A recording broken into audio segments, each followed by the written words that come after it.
Hello and welcome to episode 11 of Life at Your Own Will podcast. I'm your host Will Venus, and today I wanted to share this very personal message with you.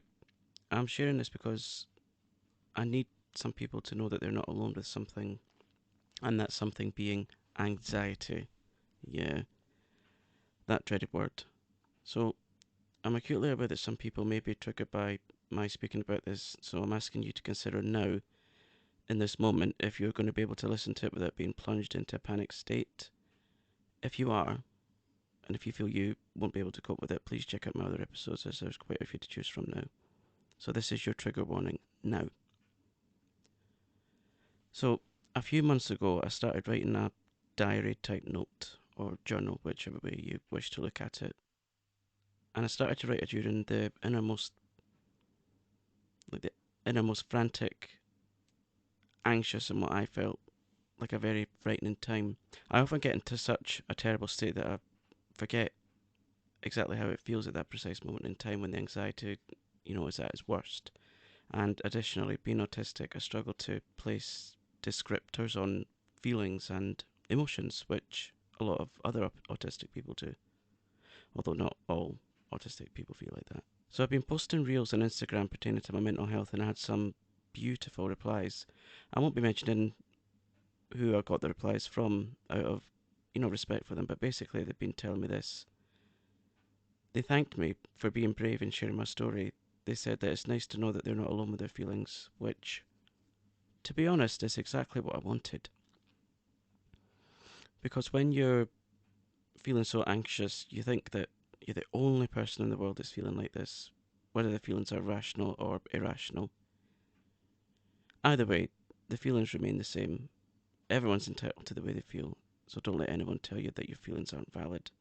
Or if someone tells you to just get over it, they're evidently someone who doesn't understand the horrors of panic. By the way, I'm not a therapist or any sort of description, so please don't replace or use my words as any alternative to anything that you've been taught by your mental care, mental health care services. I am going to be completely transparent. I did write a script for this episode because it's not something that I'm able to just off the cuff talk about. I'm just merely sharing my experiences. So before I narrate what I wrote, I do fully understand that we need the feelings of panic. I do understand the concept of the fight, flight, and freeze response. And another response that no one really talks about, and that is fawn. And if you don't know what that means, let me know and I'll talk about it in a future episode. So now I'm going to read you my diary or journal note. If I pause or whatever and I'm struggling to find the words, it's because I'm reading my own handwriting. I didn't type this out, so here we go. I needed to write this while I'm able to. I wanted to capture the emotional and physical feelings before they dissipated entirely. I need people to understand what the unwelcome intruder or unwelcome chaperone feels like, commonly known as anxiety. I want you to know what it's like, just from a perfectly ordinary person, that ordinary person being me. I have considered film, and also I did think about filming this for YouTube, but I don't feel it's appropriate. I have considered filming this, what it looks like and what it feels like for me, but I don't want any of my viewers to feel uncomfortable in an already traumatized, saturated world we live in. As I write these words, I really need to garner all the strength and executive function I have, which is no easy feat when you're waiting on the adrenaline and cortisol levels to come down to a manageable level. Something happened with my work, the details of which I won't divulge as I work with confidentiality. When this thing happened, everything else paused. My senses, my presentness, everything. It's a bit like when you see a dramatic moment on film. The camera is both zoomed in and pulled out, like you're entering a vortex. Then came the feeling of absolute doom in my stomach. I could feel the blood being drained from my digestive system, pumping itself to my limbs, which is what happens when you're preparing for the flight response. The overwhelming feeling is that the end is imminently nigh. I felt dizzy. I could barely speak. I couldn't regulate my breathing. Every single coping mechanism I'd learned over recent years had abandoned me. like going back to square one, 2 steps forward and 3 back. I couldn't, in this state, manipulate the catastrophizing my mind was creating. All I can think of is, I can't escape this feeling. Like I've done something wrong. I feel so frightened. I feel really alone with these feelings. I feel like there's absolutely no escape from this, if only momentarily. I can't drink alcohol, as I'm a recovering addict. One drink will lead to 2, then 10, then before you know it, it'll be full-blown addiction once again. I gave up smoking years ago too, so I can't have a cigarette. And I don't take any other substances. I can't have the so-called comfort food as a temporary escape, as I'm now following a healthier diet and exercise regime. If I go for a walk run, the whole time I'll be thinking about the moment when I inevitably return home. The whole process will start all over again. Then encroaches the thoughts of the ultimate end. Thankfully, they're just fleeting thoughts, mainly because I'm so afraid of death. That definite end. The long dark silence.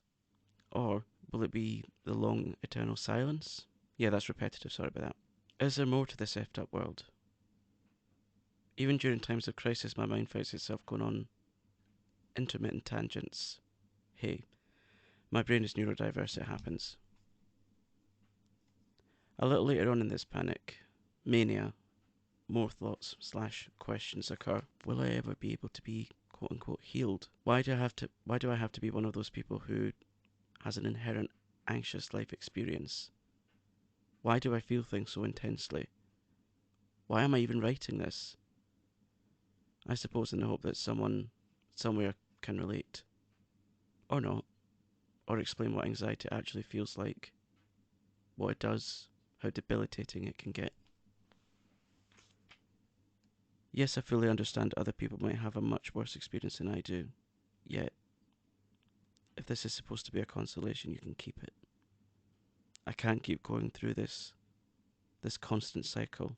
After a while, more philosophical thoughts follow.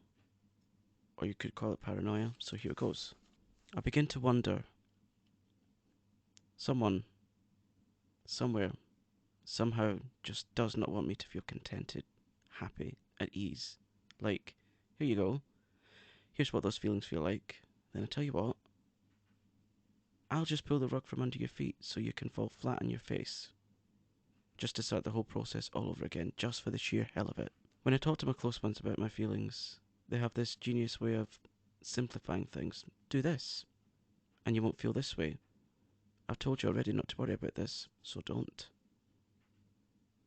If only life were this simple, this easy. If it were that easy, don't you think I would do all this by now? Don't you think I would do all this within a heartbeat? Or, when people just say, just be mindful. Yeah. The thing is with mindfulness, it doesn't work for everyone.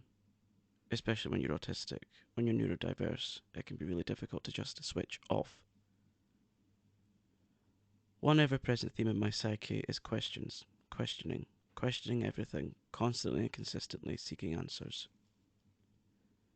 Here's some of my greats. What is the meaning of life? Or what's the meaning of my life?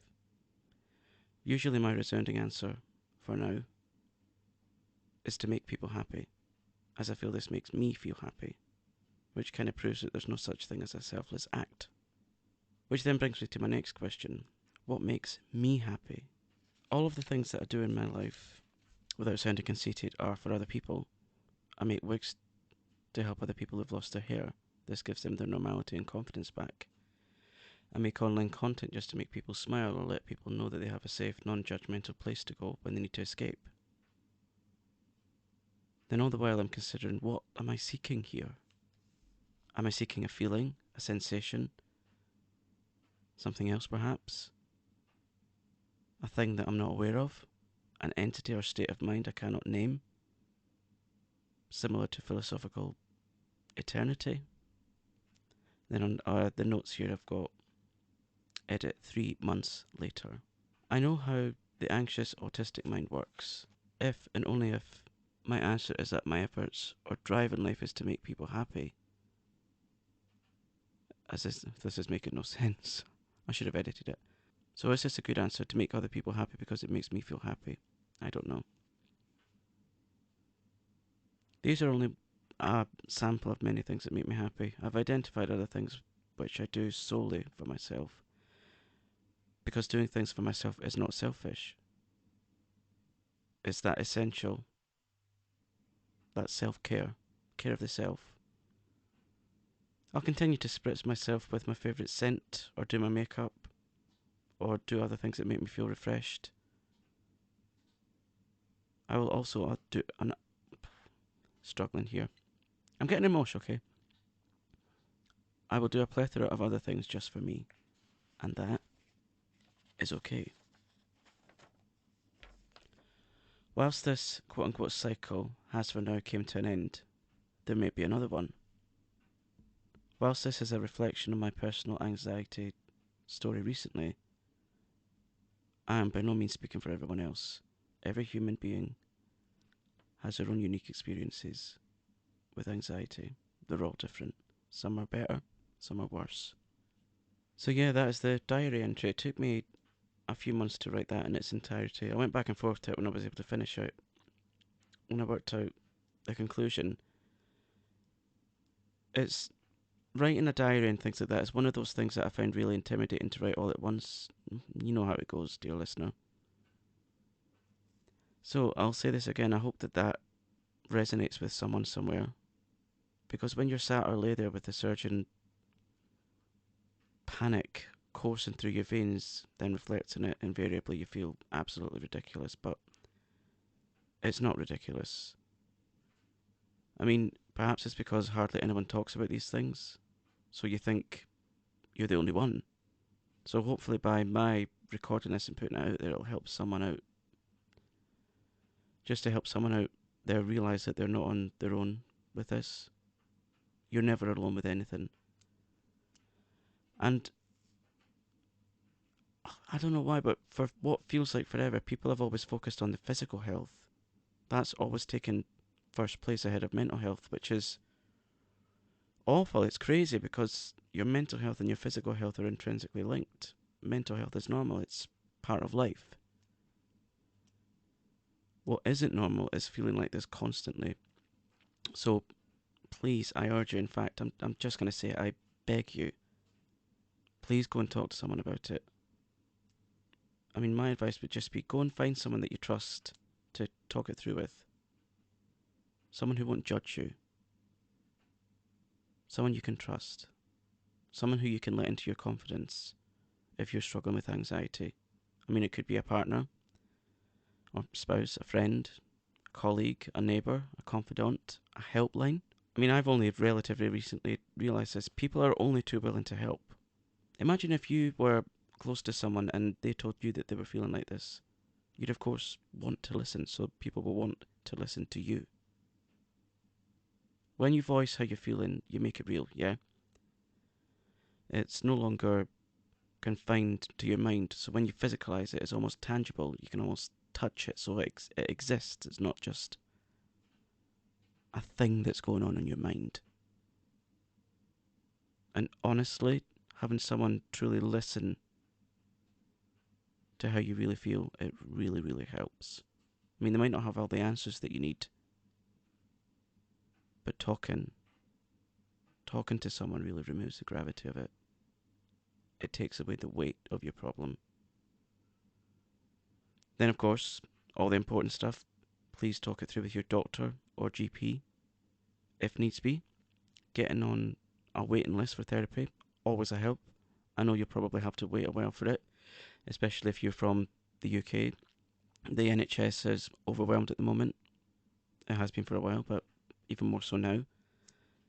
But even being on a waiting list is a positive step to wellness again. That waiting list will decrease, and then your chance will come. And you never know, there'll be cancellations. So it could come down quicker. You could go further and further up the list. And before you know it, you're able to talk to someone. Which I know it sounds a bit patronising, but it's just facts. Get on a waiting list, get the help you absolutely deserve. Or you could find a support group, an online forum to talk with people, with like-minded people. People who just get it. I did this.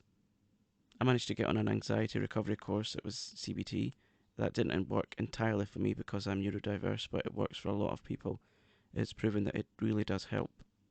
And also, it was really good listening to other people's experiences. It was really enlightening because that reaffirmed to me that I'm not the only person with these anxious feelings, these anxious thoughts, these anxious symptoms.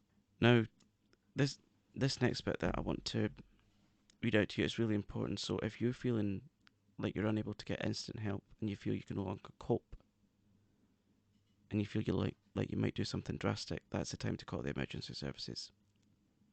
Your life is in danger. You need to seek the help you absolutely deserve. And I know that sounds drastic,